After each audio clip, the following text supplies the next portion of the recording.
Everyone, it is my grocery time, grocery day for New Year's celebration, guys. So, I'm with my daughter, yeah.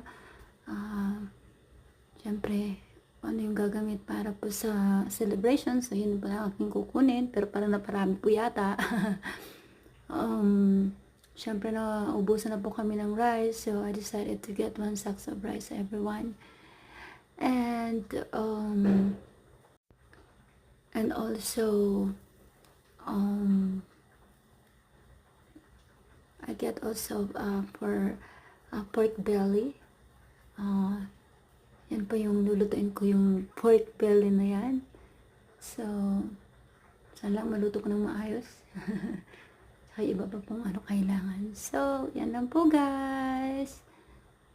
So, first time ko lang po magluluto po ng pork belly, guys. Oh my God.